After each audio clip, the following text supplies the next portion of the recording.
Hey everyone, welcome back. And today, I've got something real for you.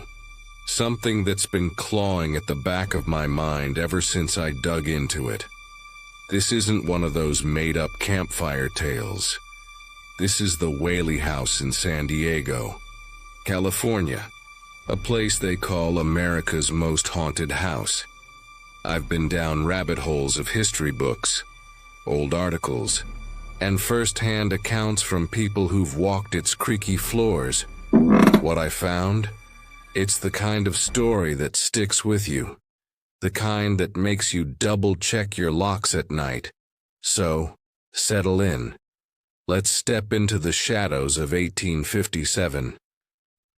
Picture this. It's 1857, and Thomas Whaley, a businessman with a sharp eye and big dreams, builds a house in Old Town San Diego. It's not just any house. It's brick, 2 stories, with tall windows and a wraparound porch. Fancy for the time. Cost him over 10 grand, which was a fortune back then. He's proud of it. Moves in with his wife, Anna, and their kids. It's their home, sure. But it's also a store, a courthouse, even a theater. Busy place, full of life. Except, it's built on bad ground. Before the Whaleys ever laid a brick, that plot was a gallows. A man named Yankee Jim Robinson, tall, rough, a thief, swung from a rope there in 1852. Thomas Whaley watched it happen, they say. Things go sour fast, their baby, Thomas Jr., barely 18 months old, gets sick and dies in the house in 1858. Scarlet fever, they think. Anna's heartbroken. Thomas is stoic, but they stay. Years later, their daughter Violet, she's 22, shoots herself in the chest in 1885. Couldn't handle a broken marriage. Left a note quoting some poet about despair. She dies in the house, too. Thomas himself drops dead in 1860, and Anna follows in 1905.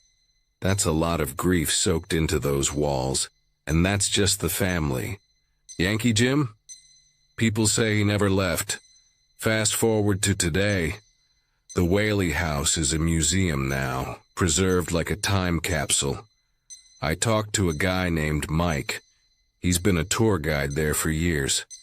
He told me the first time he locked up at night, he heard footsteps coming from the old courtroom. Not little taps, big, heavy stomps like a man pacing. He checked every room. Nothing. No one. But those steps, they're a regular thing. Visitors hear 'em too, along with this low, grunting sound. Mike swears it's Yankee Jim, still dragging his boots across the floor. Then there's Anna Whaley. Mike says he's seen her, or something like her, in the parlor. He was setting up for a tour one morning, glanced up, and there she was. A woman in a long dress, sitting in the rocking chair, staring out the window. Gray hair, pale face, hands folded in her lap. He blinked, and she was gone. But here's the kicker. That chair, it rocks on its own sometimes. No breeze, no one touching it, just sways back and forth like someone's still sitting there. People smell lavender too, out of nowhere. Anna's perfume, they figure. Violet's different. She doesn't show herself much, but you hear her upstairs. In what used to be her room, there's this quiet crying, soft, broken sobs that drift down the hall. I found an old guest book. Entry online from 2015. Some woman wrote she heard it clear as day, said it made her chest ache, like she could feel Violet's sadness. She didn't stick around for the rest of the tour. Can't blame her. The kids are the part that gets me. Thomas Jr., maybe some others. People hear laughter, little giggles bouncing through the house. One lady swore she felt a small hand tug her sleeve in the hallway, but when she turned, nothing was there. Then there's this girl, Annabelle Washburn. They call her. Story goes she was a friend of the Whaley kids, died running into a clothesline out back, snapped her neck. Thing is, no one's found a record of her anywhere. No birth certificate, no grave. But a worker back in the 90s said she saw her in the dining room. A little girl in a white dress, standing by the table, staring at her with big dark eyes. She quit the next day. I dug deeper, found some EVP clips online from paranormal teams. Electronic voice phenomena, if you don't know, recordings that catch voices you can't hear in the moment. One from 2018, clear as anything, just says no in this sharp, angry tone. No one in the room said it. Another time, a group caught footsteps on a recorder while they were all sitting still. Stuff like that. It's hard to shake off. The Whaley House has been on TV too. Fact or faked, America's most haunted, and every time, they come back with something: shadows, cold spots, voices. Here's what keeps me up. The place isn't abandoned. People go there every day, tourists, staff, even a caretaker who lives on site. And still, it feels alive. Wrong kind of alive. Mike told me about a night he stayed late, double-checking the locks. He was in the kitchen when he heard a glass shatter upstairs. Ran up, found a broken tumbler in the dining room, right where that little girl's supposed to stand. No windows open, no one else around. He doesn't stay late anymore. The Whaley House isn't just a building, it's a trap, holding on to everyone who died there, everyone who suffered. Yankee Jim pacing the courtroom, Anna rocking in her chair, Violet crying upstairs, the kids laughing in the shadows, and that girl, Annabelle, who might not even be real but won't leave. It's been over 150 years, and they're still there, waiting for what? I don't know.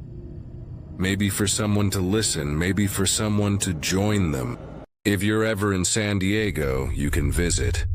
Tours run daily, 30, 40 minutes tops. They'll tell you the history, the hauntings.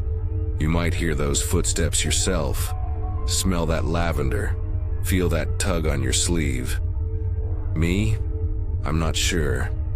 I'd go. Some stories are better left on the page or in your headphones. This one, though, it's real. Too real.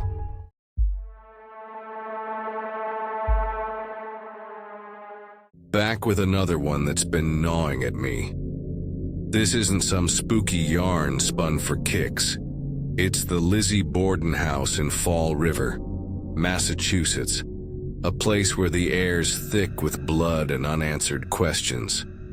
I've pored over trial transcripts, yellowed news clippings, and tales from people who've slept under its roof. What I found, it's the kind of thing that lingers, makes you question what's real when the shadows move. So, buckle up. We're heading to 1892. Picture this. It's August 4th, 1892, and the Borden house sits on 2nd Street, a narrow, 2-story place, nothing fancy, just a typical New England home for a well-off family. Andrew Borden's in his 60s, a tight-fisted businessman who made his money in furniture and banking. He lives there with his second wife, Abby, and his daughters from his first marriage, Emma and Lizzie. It's a tense house. Andrew's cheap, won't even install plumbing upstairs, and there's bad blood over money, inheritance stuff. The kind of family where you can feel the air crackle. That morning, Abby's in the guest room. Andrew's on the sofa downstairs. By noon, they're both dead. Hacked to pieces with an axe. 19 whacks for Abby, 11 for Andrew. Brains bashed in, blood everywhere. Lizzie, 32 years old, says she didn't hear a thing. Claims she was in the barn eating pears. The cops don't buy it, neither does the town. The trial's a circus. Lizzie gets arrested, charged with double murder. She's calm, prim, doesn't cry. The evidence is shaky. Blood on her dress that might be mutton broth. An axe in the basement with a broken handle. No one saw her do it. But no one else fits either.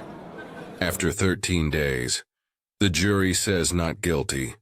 June 1893, she walks free, moves out with Emma, buys a new house. But the old place? It stays stained. People say the Bordens never really left. Fast forward to now. The Lizzie Borden house is a bed and breakfast. Yeah, you can sleep there. It's a museum, too. Preserved like it was in 1892. I talked to a woman named Sarah. She's worked there for a decade. She says the first time she stayed late, she heard laughter upstairs. Not happy laughter. Sharp, mocking, like someone's taunting you. She went up, checked the guest room, where Abby died. Empty. But that laugh? It's a regular thing. Guests hear it too. Sometimes it's a woman's voice. Sometimes a man's. Sarah thinks it's Andrew and Abby, still arguing over who got the worse end of the axe. Then there's Lizzie. Sarah swears she's seen her, or something like her, in the basement.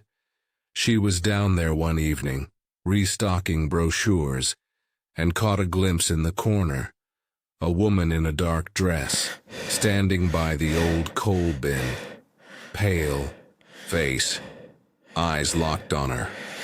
Sarah froze. The figure didn't move, just stared. Then it was gone.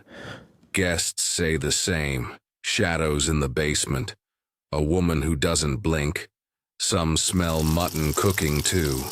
Out of nowhere, like Abby's last meal. Haunting the air. The kids are weirder. Andrew and Abby didn't have any together. But people hear little footsteps, giggles. Sarah says a guest once felt a tug on his pant leg in the parlor. Turned around. Nothing. Then there's this story from the 90s.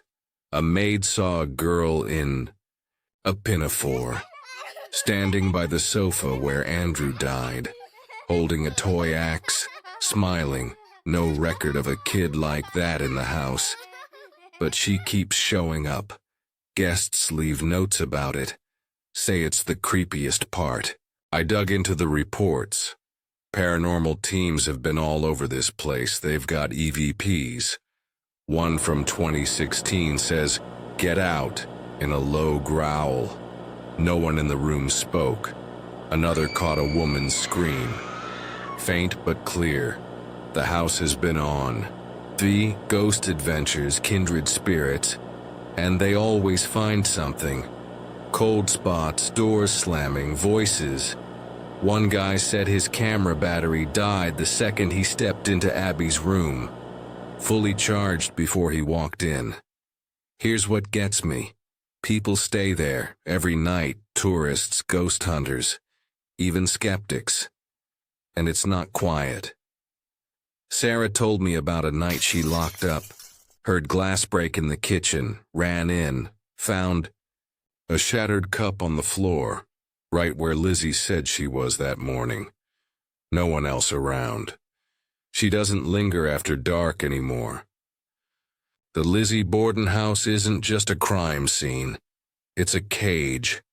Trapping Andrew, Abby, maybe Lizzie too. Andrew's still on that sofa. Abby's still in the guest room. Lizzie's pacing the basement, and that kid, whoever she is, playing with her axe. It's been over 130 years, and they're still there, waiting for what? I don't know, maybe for justice, maybe for someone to take the blame. If you're ever in Fall River, you can stay. Tours run daily. You can sleep in Abby's room. Eat breakfast where the bodies were found. You might hear that laughter, smell that mutton, feel that tug on your leg. Me? I'd pass. Some houses hold too much. This one, it's real. Too real. That's it for today. If you've got your own creepy horror story, drop it below. I'll read every one. Until next time, sleep tight, if you can.